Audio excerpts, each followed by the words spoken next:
Sir ఈ 5 ఏళ్ల YCP పాలన ఎలా ఉంది సార్? 5 ఏళ్ళు వైసీపీ పాలన ఈ కుప్పానికి కానీ రాష్ట్రానికి పట్టిన దరిద్రము. ఎందువల్ల అంటారు సార్? అభివృద్ధి లేదు.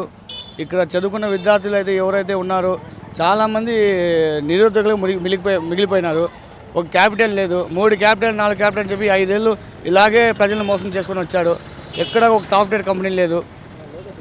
కేవలము వాలంటీర్ అని చెప్పేసి మంచి డిగ్రీలు చేసి చదివిన వ్యక్తులకంతా ఒక 5,000 రూపాయలు జీతం ఇచ్చి పార్టీకి ఒక తొత్తుగా వ్యవహరించి వీళ్ళు 5,000 రూపాయలు జీతం పెట్టి పని చేయించుకున్నారు తప్ప నిజమైన పాలన అయితే ఇక్కడ అయితే లేదు సార్.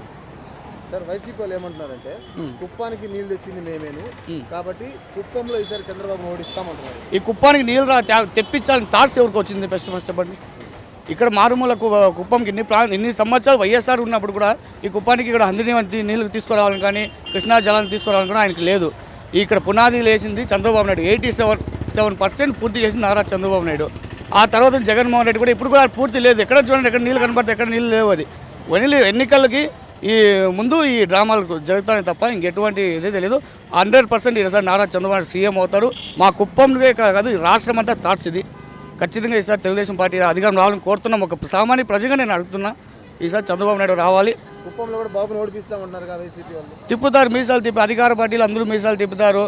ఆ ఎలక్షన్ రిజల్ట్ వచ్చిన తప్పుడు పిల్లల్లాగా ఇంట్లోకి వెళ్ళిపోతారు తప్ప పప్పులు ఉడుకోవాలంట ఇవన్నీ మాట్లాడతారు చేస్తారు తప్ప అది ఏం జరుగు. చంద్రబాబు నాయుడు నుంచి ఓడించాలంటే వాళ్ళ తాతలు ముత్తాతలు రావాలా, అది చూపిస్తాం ఈ నెలలో ఏమని కూడా.